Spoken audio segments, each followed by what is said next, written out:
बच्चों, मेरा नाम है विवेक शर्मा और एक बार फिर से लेकर आ गया हूं आप सभी के लिए क्लास 10th का सर्कल चैप्टर। जी हाँ, आज ये जो चैप्टर हम करने वाले हैं बच्चों, इसमें से है एक थ्योरम और कुछ क्वेश्चंस। थ्योरम इसलिए क्योंकि सवाल में जब भी इसका सर्कल का सवाल आपको देखने को मिलेगा पेपर में बच्चों, एक बार ध्यान रखना, इसके ऑप्शन में क्वेश्चन आ जाता है कई बार। अब जब भी कोई ऑप्शन में क्वेश्चंस होंगे ना, तो एक बात गारंटीड है कि उसमें कहीं ना कहीं सर्कल की थ्योरम जरूर होगी। ठीक है, तो इस चैप्टर से यदि आपको थ्योरम कर लेते हैं तो आपको एक तो फायदा ये हो जाएगा कि आपकी थ्योरम कंफर्म होगी और थ्योरम पर बेस्ड क्वेश्चंस भी आपके हो जाएंगे। दूसरा, थ्योरम यदि डायरेक्ट पेपर में आ गई तो दूसरी कोई चीज सोचनी ही नहीं, क्योंकि थ्योरम से ज्यादा इजी मार्क्स दिलाने वाली चीज या इजी क्वेश्चन पूरे एनसीईआरटी में कुछ भी नहीं है। इसलिए मैंने आपको सबसे पहले बीपीटी प्रोवाइड करी थी ताकि आप बीपीटी कर लें, क्योंकि पेपर में यदि बीपीटी आ गई तो ट्रायंगल का कोई भी क्वेश्चन दिमाग को 2 मिनट और एक्स्ट्रा सोचवा सकता है, सोचने पे मजबूर कर सकता है। बट थ्योरम ऐसी है, आपको पूरी आती है और आपने पूरी कर डाली, क्लियर, और नंबर कहीं नहीं जाएंगे। तो ऐसा ही एक और चैप्टर आपके लिए सर्कल के फॉर्म में लेकर आ गए। चलिए स्टार्ट करते हैं। पहले बेसिक समझ लेते हैं, सर्कल क्या है। ये सर्कल है, इस पॉइंट को बोलते हैं हम सेंटर। ये पार्ट कहलाता है आपका रेडियस, और double of the radius this is called diameter. इस लाइन को पूरी को जो है इसको हम कहते हैं सरकमफेरेंस।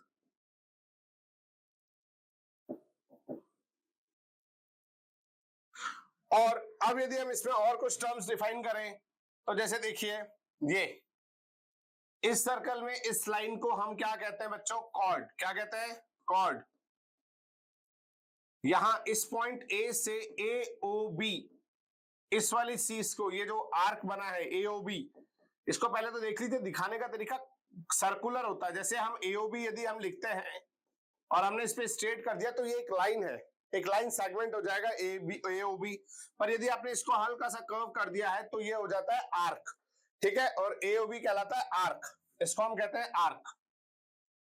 ठीक है, इसके अलावा इस सेंटर से और 2 रेडियस और एक आर्क की मदद से जो एरिया बनता है, ये शेडेड एरिया, इसको हम बोलते हैं सेक्टर। अब आप कहेंगे सर ये सब क्यों समझा रहे हो, तो बच्चों इसलिए क्योंकि ये सारी टर्म्स आपके अगले चैप्टर एप्लीकेशंस ऑफ सर्कल, जिसमें हम एरिया पढ़ेंगे, उसमें बहुत काम आने वाला है। तो ये सारी टर्म्स हम यही डिफाइन कर लेंगे, तो वहां पर हमें डायरेक्ट क्वेश्चन करने को मिल जाएगा। इसके अलावा यहां पर हमारी जो सबसे इंपॉर्टेंट चीज है वो क्या है, आपके एक सर्कल में किसी भी एक्सटर्नल पॉइंट से सर्कल पर 2 टेंजेंट्स खींची जा सकती हैं। ये 2 टेंजेंट्स खींची जा सकती हैं। ये हमारा P पॉइंट है, ये हमारा O पॉइंट है, ये हमारा A है, ये हमारा B है। और यहां पर ये AP और PB, ये दोनों हमारी क्या हो जाती है, 2 टेंजेंट्स हो जाती हैं एक्सटर्नल पॉइंट से। ठीक है, चलिए अब इससे रिलेटेड थ्योरम आ जाती है। If 2 tangents are drawn to a circle from an external point, then the tangent segments are equal। मतलब ये जो लाइंस हमने खींची हैं, ये लाइंस कैसी हैं, AP और BP बराबर हैं। ये आज हमें प्रूफ करना है। बहुत इजी है बच्चों, देखो कैसे करेंगे। ये सर्कल लिया आपने, ये एक्सटर्नल पॉइंट लिया, यहां से 2 टेंजेंट्स आपने खींच दिए हैं और आपको इन दोनों टेंजेंट्स को P पॉइंट से खींची गई AB दोनों टेंजेंट्स को इक्वल करना है। तो आपका 2 प्रूफ जो हो जाएगा वो क्या हो जाएगा बच्चों, AP बराबर BP। ये आपको प्रूफ करना है, ये आपका TP है। TP मतलब 2 प्रूफ।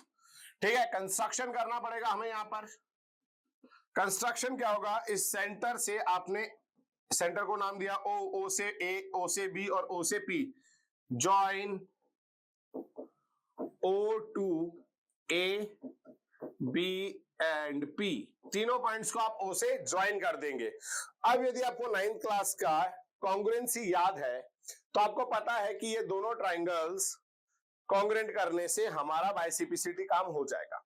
अब इंपॉर्टेंट बात आती है कॉन्ग्रुएंसी के रूल्स की। तो जो हमारे पास रूल्स होते हैं वो है SSS, SAS, ASA और एक RHS। इसी का एक और वर्जन आप कहते हैं AAS, ये भी सेम ही होता है, इसी का वर्जन है। तो हम यहां पर कौन सा रूल लगा सकते हैं, यहां पर देखो SSS तो इसलिए नहीं होगा क्योंकि हमें एक साइड तो बराबर करनी ही है, तो ये तो कैंसिल आउट हो गया। अब इसके अलावा देखो एएस ए के लिए दो एंगल चाहिए जो हमारे पास है नहीं, एस एस के लिए दो साइड्स बराबर चाहिए, तो रेडियस है, हाइपोटेनियस है, ये वाली साइड भी बराबर है, बट इनके बीच का ये एंगल बराबर होना चाहिए जो हमें पता नहीं है। तो कहीं ना कहीं हम ये वाला रूल भी नहीं लगा सकते, तो ले देके हमारे पास आरएचएस बचता है। आरएचएस में आर डिनोट करता है राइट एंगल को, वो कहां से बनेगा, वो यहां बनेगा। जब भी किसी टेंजेंट के कॉन्टेक्ट पॉइंट को, जो सर्कल का कॉन्टेक्ट पॉइंट है, उस पॉइंट को सेंटर से ज्वाइन किया जाता है, तो ये लाइन इस टेंजेंट पर परपेंडिकुलर होती है। तो इस हिसाब से यहां पर दोनों जगह कितने एंगल बन रहे होंगे, 90 डिग्री। तो बस अब हमें क्या करना है बच्चों, इस एंगल 90 की मदद से हम कौन सा रूल लगा देंगे, आरएचएस रूल। तो अब आप क्या करेंगे, प्रूफ पे आ जाइए। In triangle APO and triangle BPO, दोनों में AO बराबर BO, दोनों बराबर होंगे रेडियस ऑफ द सर्कल। इसके बाद OP बराबर OP, क्योंकि कॉमन नाम है, और साथ ही साथ एंगल A बराबर angle B। Right angle triangle होता है, राइट एंगल होता है, क्लियर, जब भी आप टेंजेंट पर सेंटर से ज्वाइन करते हो कांटेक्ट पॉइंट को, क्लियर। तो बाय यूजिंग आरएचएस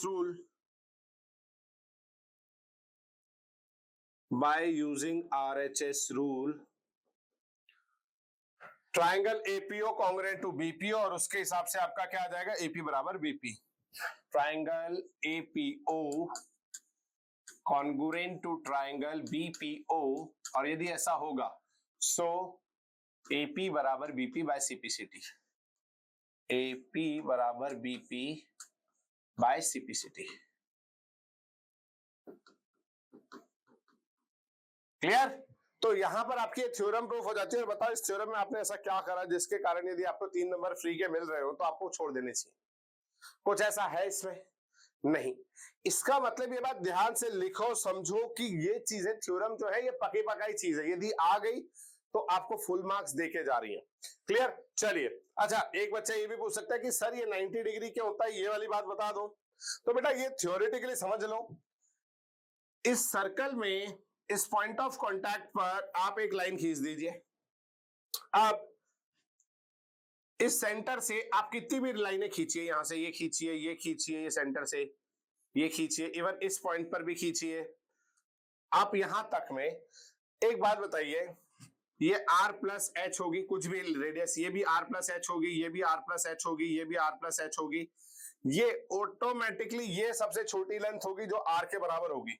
यहां पर H का पोर्शन 0 है, और हमें पता है कि किसी भी लाइन पर किसी भी पॉइंट से सबसे शॉर्ट लाइन जो खींची जा सकती है वो परपेंडिकुलर होती है, क्लियर। इसका मतलब ये ऑटोमेटिकली इस टेंजेंट के इस कांटेक्ट ऑफ पॉइंट पर ये रेडियस के बराबर होगी, और रेडियस के बराबर होगी तो ये कैसी हो जाएगी, परपेंडिकुलर हो जाएगी। ये थ्योरम है पर इसमें पूरी थ्योरी आती है, तो मोस्ट प्रोबेबली ऐसा क्वेश्चन नहीं आता है, ठीक है। आ भी जाए तो ध्यान रखिएगा, बस आपको ये ड्रॉ करके दिखाना है कि इन एनी केस यहाँ A B C इन सारे पॉइंट्स को आप डिस्कस करते बोल दीजिएगा। तीन सब में OE सबसे शॉर्ट लेंथ है, और शॉर्ट लेंथ किसी भी लाइन पर कैसी होती है, परपेंडिकुलर होती है। इसका मतलब ये कौन सा एंगल बना रही है, 90 डिग्री का बना रही है, क्लियर। चलिए आपको सवाल देख लेते हैं, जैसे value based questions.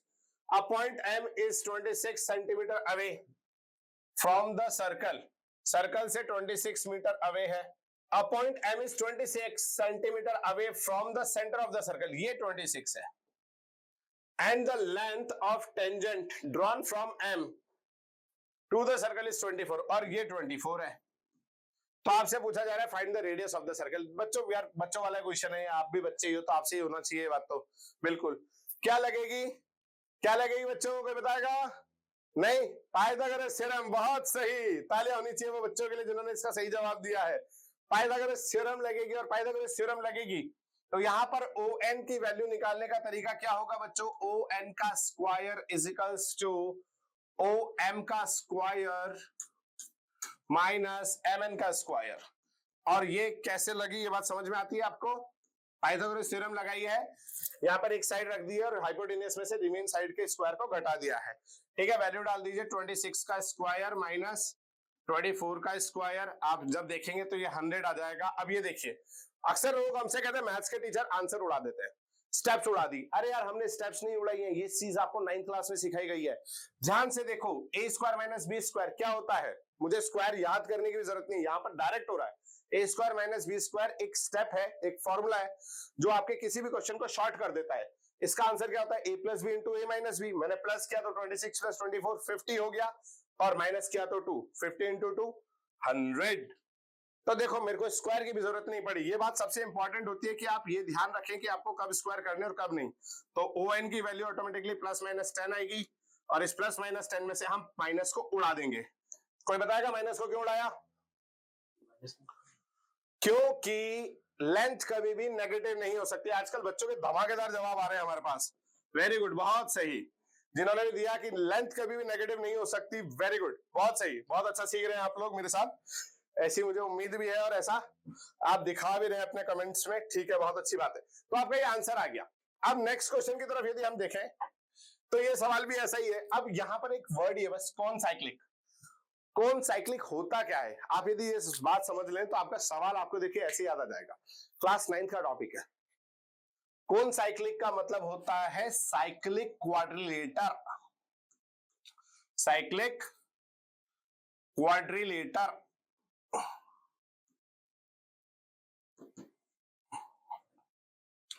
Cyclic quadrilateral. और साइक्लिक क्वाड्रिलेटर की एक स्पेशलिटी तो ये होती है कि उसके चारों वर्टेक्सेस जो होते हैं वो सर्कल के सर्कमफेरेंस पे होते हैं। या तो आप इस पॉइंट से इसको साइक्लिक क्वाड्रिलेटर बोल सकते हैं, या फिर इसकी एक अलग प्रॉपर्टी भी होती है कि इसके अपोजिट एंगल्स का सम हमेशा 180 होता है।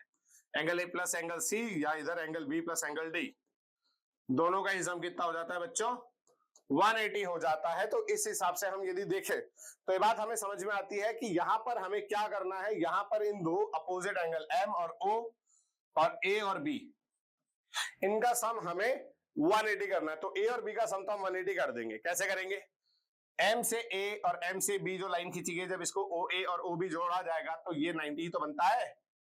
तो चारों इस क्वाड्रिलेटर के चारों angles in quadrilateral OAMB, OAMB, इस क्वाड्रिलेटर का angle O plus angle A plus angle M plus angle B, इन सब का सम कितना हो जाएगा 360। क्वाड्रिलेटर एंगल सम प्रॉपर्टी,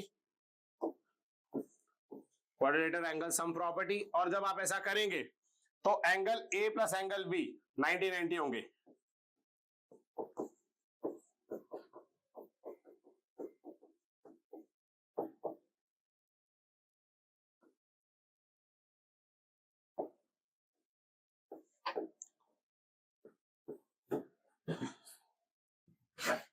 तो angle O plus angle M कितना हो जाएगा बच्चों हमारा 360 माइनस 180। इसका मतलब हमारा angle O plus angle M कितना हो जाएगा बच्चों 180। अच्छा, यहां से एक और क्वेश्चन हो सकता है। तो angle O plus angle M की वैल्यू कितनी हो जाएगी 180, साथ ही साथ angle A plus angle B की वैल्यू भी कितनी हो जाएगी बेटा 180। अभी तो हमने करा 19 प्लस 90। अच्छा, इस पॉइंट को करने से हमारा एक क्वेश्चन और हो गया, आपको पता भी नहीं चला। क्या आपको इसी डायग्राम में एक बार को बोल सकता है कि ये जो आमने सामने के एंगल्स है ना, ये कौन से एंगल्स है बताइए।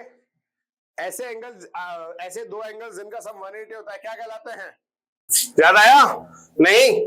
ध्यान से देखो, ऐसे दो एंगल्स जिनका सम 180 होता है, ऐसे एंगल्स कहलाते हैं सप्लीमेंट्री एंगल्स। तो आपसे पूछा जा सकता है कि ट्राइंगल में जो ये जो आपका टेंजेंट बनाती है, इस तरीके से यहां पर पॉइंट ऑफ टेंजेंट जहां से खींची जा रही है वो, और जो सेंटर पे एंगल बन रहा है, इनका सम जो है सप्लीमेंट्री एंगल्स है। ये दोनों आपस में कैसे सप्लीमेंट्री एंगल्स है। तो उसकी प्रॉपर्टी या उसको प्रूफ करने का तरीका भी यही है।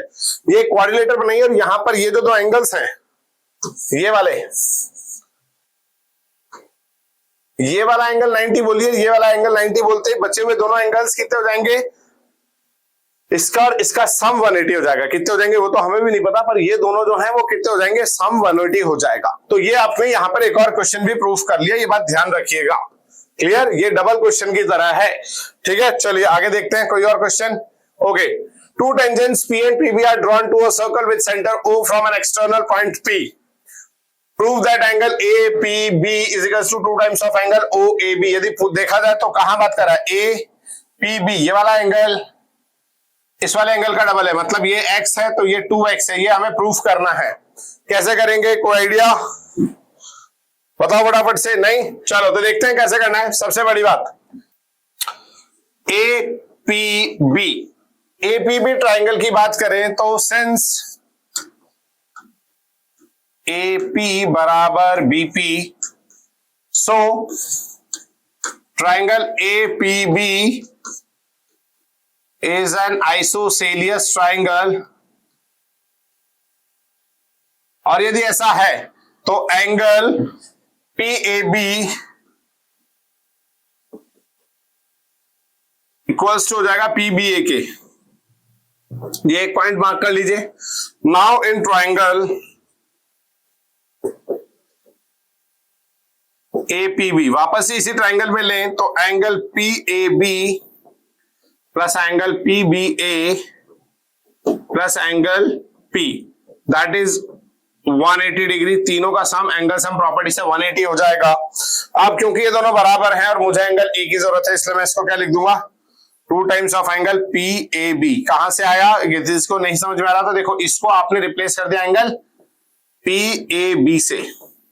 जैसे आपने इसको PAB से रिप्लेस करा तो 2 टाइम्स ऑफ PAB हो जाएगा, साथ ही साथ क्या प्लस हो जाएगा एंगल P, इसकी वैल्यू कितनी है, अभी भी 180 है।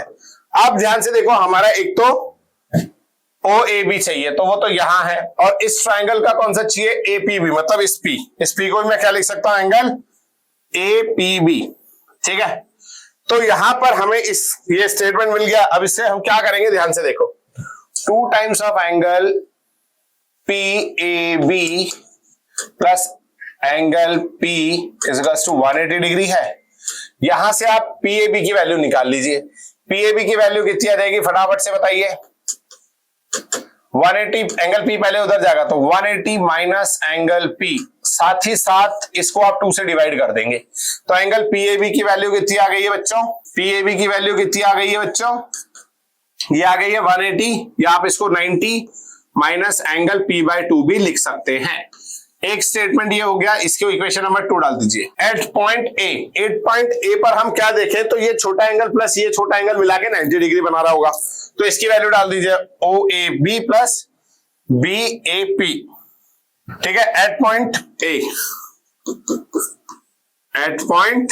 ए angle OAB plus angle BAP is equals to 90 degree. अभी समझाया था आपको टेंजेंट वाली प्रॉपर्टी से। और ऐसा है तो OAB की जो वैल्यू है, BAP की जो वैल्यू है, इसको PAB भी लिख सकते हैं हम, जो भी आप लिखना चाहें।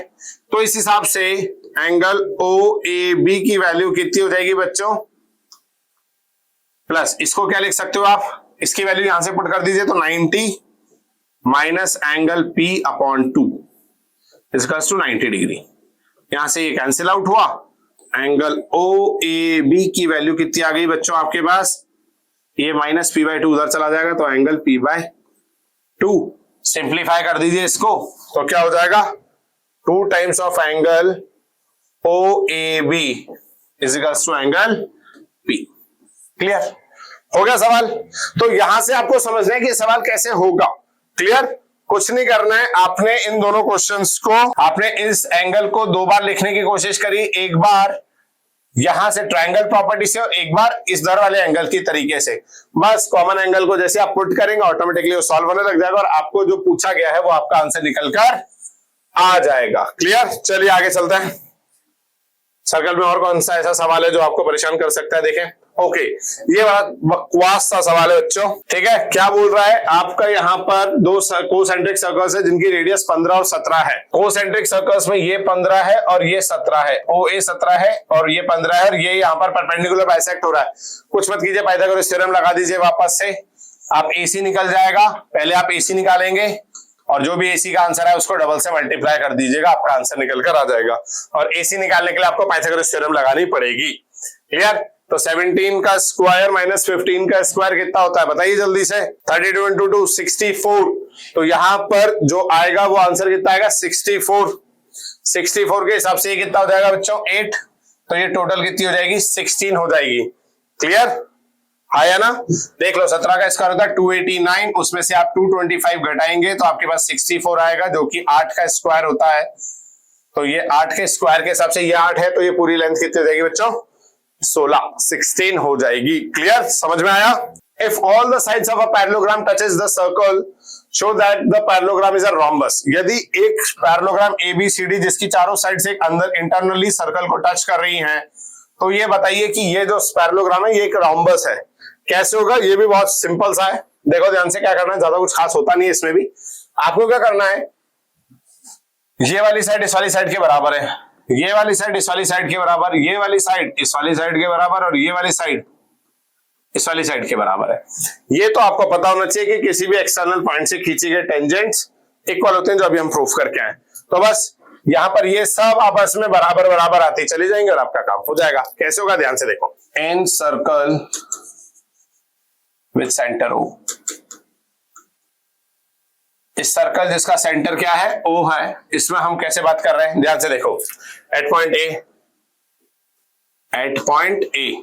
ए पे यदि हम बात करें, ऐसे यार हर पॉइंट पे बात करनी पड़ेगी, एपी जो है वो बराबर होगी किसके, एएस की। ठीक है, किसके बराबर होगी, एएस के बराबर होगी, रीजन आपको पता है। ठीक है, फिर ऐसे ही एट पॉइंट बी आ जाएगा, बी से यदि हम देखें तो बीपी और बीक्यू बराबर होगा, बीपी यहां लिखना, क्यों यहां भी बताता हूं, बीपी यहां लिखना बीक्यू यहां रखना, क्योंकि जब हम एबी बनाने जाएंगे तो हमें एपी से बीपी को जोड़ना पड़ेगा, तो इस हिसाब से हम एपी को बीपी के पास रखते हैं।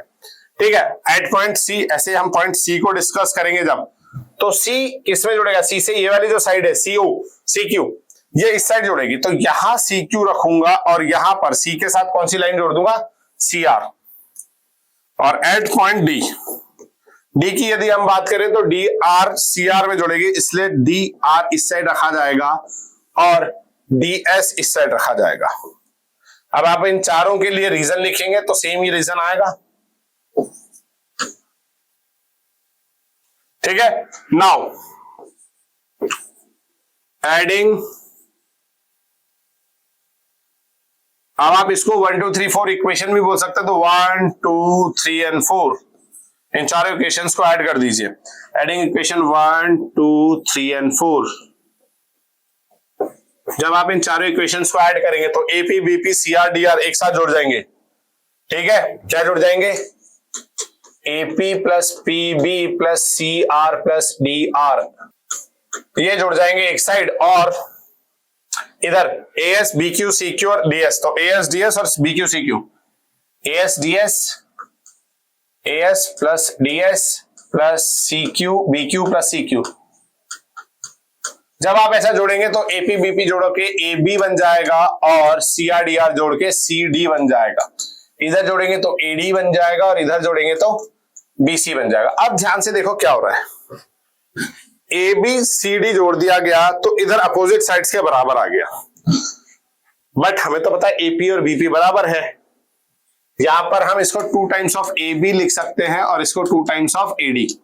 अब ऐसा क्यों लिख रहे हैं ये बात समझ लीजिए, opposite sides of parallelogram are equal, opposite sides of parallelogram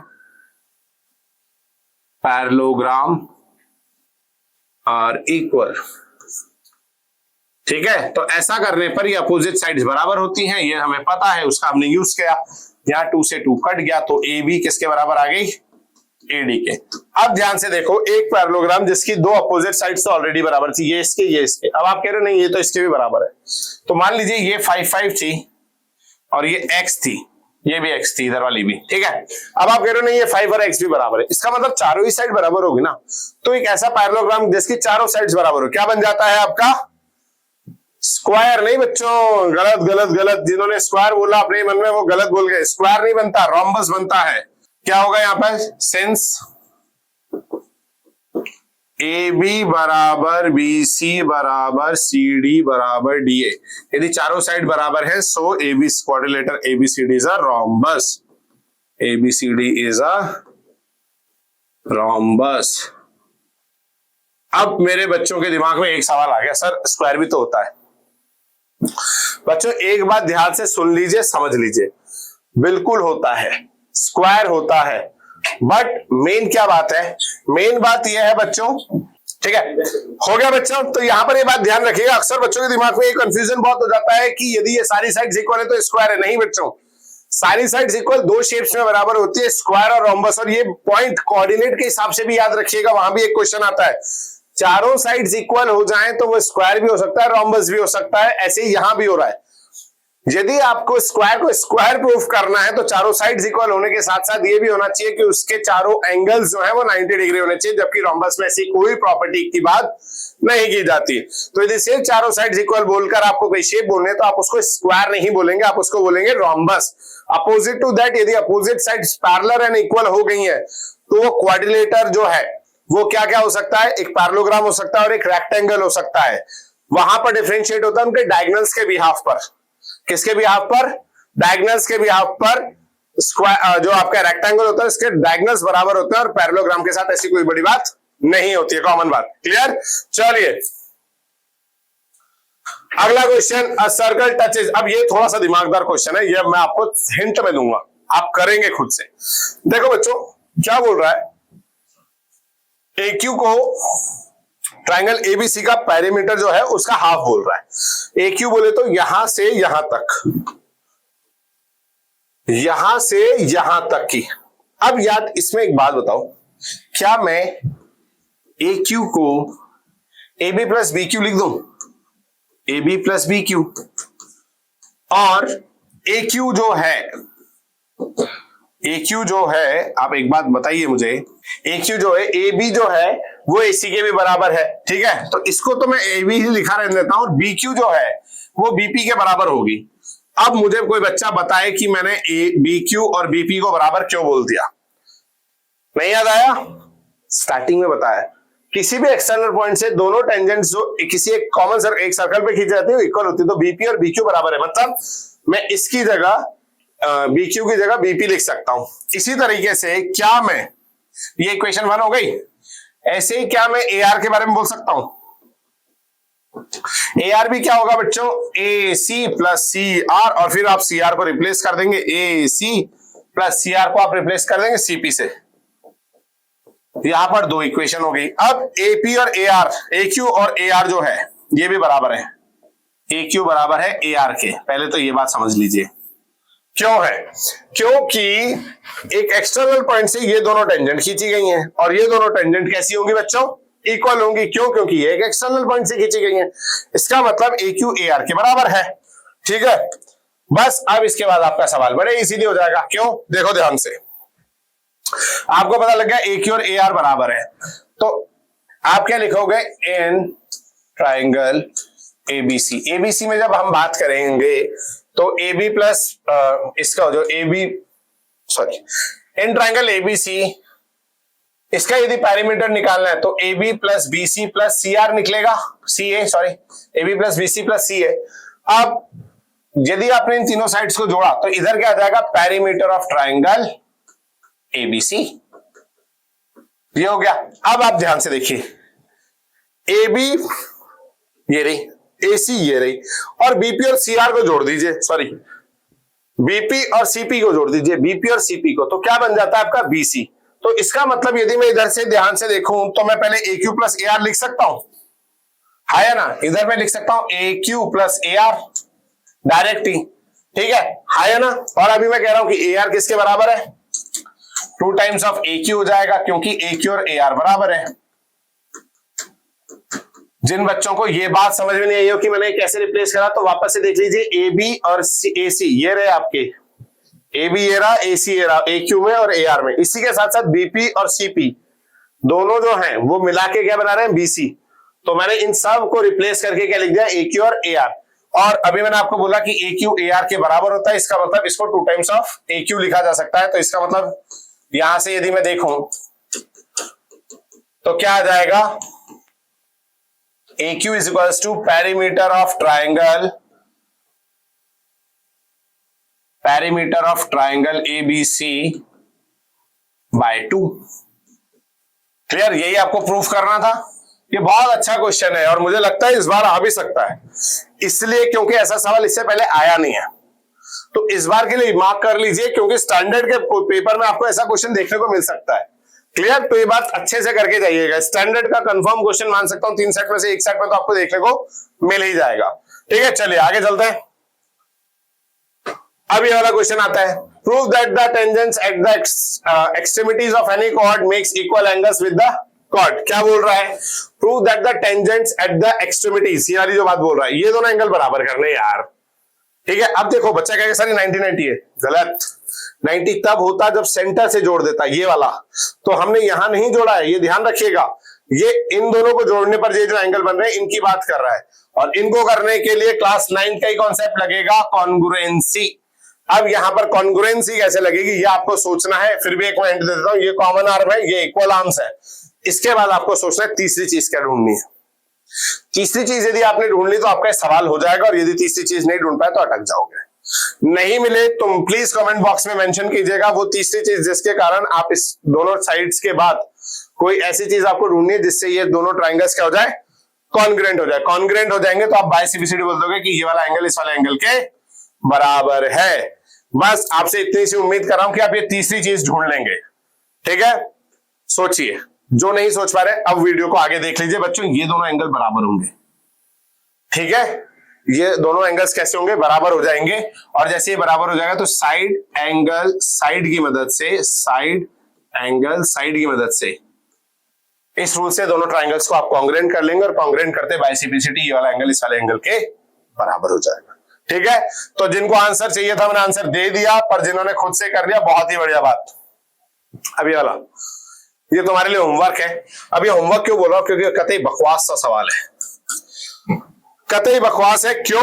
क्योंकि बोल रहा है ये दोनों लाइन पैरेलल हैं, तो आप ये बताओ कि ये जो है ये क्या है, ये एक लाइन है। अरे यार क्या दिक्कत है इसमें, यहां पर 90 बनाना है, यहां पर 90 बनाना है। कैसे बनाओगे, कैसे बनाओगे?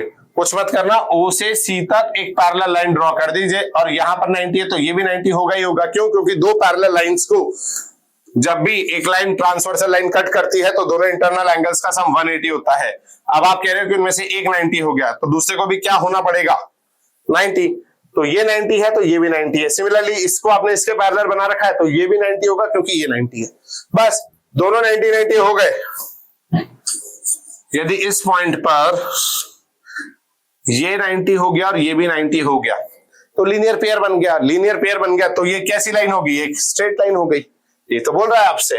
ठीक है, prove that the segment joining the points of contact of two parallel tangent passes through the centre. तो ये लाइन सेंटर से पास हो गई। क्लियर? तो बकवास सा सवाल है, इसीलिए आपको दे रहा हूं, थ्योरी के साथ कर लीजिएगा। ये थोड़ा सा ट्रिकी क्वेश्चन है ये वाला, और ट्रिकी इसलिए है क्योंकि आपने देखा नहीं है कभी, इसलिए बस, और कुछ नहीं है। ये देखो, ये दो सर्कल्स हैं, ये कॉमन टेंजेंट खींच दी गई है ए और बी पर, यहां पर आपका पॉइंट पी नाम दे दिया गया है। अब आपसे बोल रहा है A B subtend right angle at P. A B जो है, ये ए बी इस तरह से राइट एंगल सबटेंड कर रहा है पी पर। आपको ये प्रूफ करना, मतलब यहां पर कितना एंगल होना चाहिए, 90 डिग्री। अब ये 90 कैसे होगा, बहुत उम्दा सवालों में से एक मान गया मैं इस सवाल को। अभी आपने यहां पर एक परपेंडिकुलरली लाइन बाइसेक्टर डाला था, इसको टी नाम दे दिया आपने। ठीक है, अब एक बात समझिए कैसे होगा ये सवाल। इन ट्राइंगल ए टी और पी, एटीपी में एटी जो है टीपी के बराबर है, एटी जो है टीपी के बराबर है। क्यों? क्योंकि एक एक्सटर्नल पॉइंट से खींची गई टेंजेंट्स है। तो ये कौन सा ट्राइंगल हो जाएगा, क्योंकि ये बराबर है, so triangle ATP is an isosceles triangle. Yes और नो बच्चों?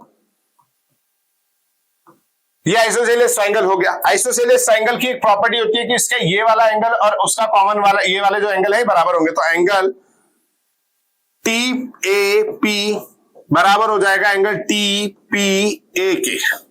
ये वाला angle T A P T P A के बराबर हो जाएगा। इसको आप इक्वेशन 1 डाल दीजिए। सिमिलरली, अब मैं दूसरी बार नहीं कर रहा हूं, मैं डायरेक्ट बता रहा हूं। सिमिलरली इसी तरीके से ये वाला एंगल देखो, ये वाला जो एंगल है ना, ये वाला छोटा सा ये वाला एंगल इस वाला एंगल के बराबर होगा, क्योंकि टी से ये भी एक्सटर्नल पॉइंट से खींची गई टेंजेंट है, तो दोनों बराबर होंगी। तो टी से पी और टी से बी और टी से पी बराबर है, और यदि ये बराबर है तो ये एक आइसोसेलियस ट्राइंगल हो जाएगा। और आइसोसेलियस ट्राइंगल है तो एंगल टी पी बी और टी बी पी बराबर हो जाएगा। तो मैं डायरेक्ट लिख रहा हूं एंगल टी बी पी बराबर एंगल टी पी बी के, ठीक है, यस और no, T B P T P B के बराबर हो जाएगा। इतनी सी बात, इसको इक्वेशन 2 डाल दी। अब आप देखो इन triangle A B P, ABP triangle, ये जो बड़ा ट्राइंगल आपने लिया है इसमें angle A plus angle P plus angle B, इन तीनों का सम कितना होगा बच्चों? 180 डिग्री होगा। एंगल ए को आप क्या लिख सकते हो, आप यहां पर ए को क्या लिख सकते हो? टी ए पी, और इसको क्या लिख सकते हो? T P A. इसी तरीके से सॉरी, पी वाले पार्ट को हमने तोड़ दिया है, ये बात ध्यान रखिएगा। सॉरी एक सेकंड, आपको नहीं समझ में आएगा इसलिए पी को पी रहने दो, या फिर अब यहां पे तोड़ दो। इस पी को मैं दो हिस्सों में तोड़ रहा हूं बच्चों, देखो ये वाला पी वाला जो एंगल है ये पूरा था, इसको मैं दो हिस्सों में कर रहा हूं, ए पी टी और टी पी बी में। Angle A P T plus T P B में, और इधर एंगल बी को एज इट इज छोड़ दीजिए क्योंकि वो हमारे काम का वैसा ही है। अभी आपने बोला कि ये दोनों बराबर हैं, ये दोनों बराबर हैं, तो क्या मैं इन दोनों को हटाकर क्या यहां पर एंगल ए पी टी लिख सकता हूं डबल? क्योंकि अभी बोला सही बराबर है, देखो ये बोल रखा है दोनों बराबर है, तो मैंने इस वाले एंगल को रिप्लेस करके क्या लिख दिया? एपीटी, तो ये डबल हो जाएगा। इसी तरह से एंगल बी को भी इससे रिप्लेस कर देंगे, तो ये double of angle A P sorry T P B के बराबर हो जाएगा। एपीटी और टीबीपी कहां है? ए पी टी, एपीटी दिख गया बच्चों, एपीटी, और इसके साथ दूसरा हमने कौन सा लिया? टीपीबी, टीपीबी, मतलब ये पूरा एंगल बना दिया हमने, ये बना दिया। अब ध्यान से देखो, डबल होने के बाद ये कितना हो गया? 180। दो कॉमन ले लीजिए, angle APT plus angle TPB, दोनों का सम कितना हो रहा है? 180। यहां पर आपने कॉमन ले लिया है इससे 2, अगली स्टेप में इस 2 को डिवाइड में भेज दीजिए और इस पूरे एंगल को क्या लिख दीजिए? Angle P. तो ये कितना हो जाएगा? 180 डिवाइड बाय 2, जो कि कितना हो जाता है? 90 डिग्री। तो जो स्टेटमेंट दिया गया था कि A B subtend right angle at P, A B subtend right angle at P, मतलब यहां से जो दो लाइंस निकाली जाएंगी वो पी को ज्वाइन करने पर यहां 90 बनाती है, ये आपने यहां पर प्रूफ कर दिया।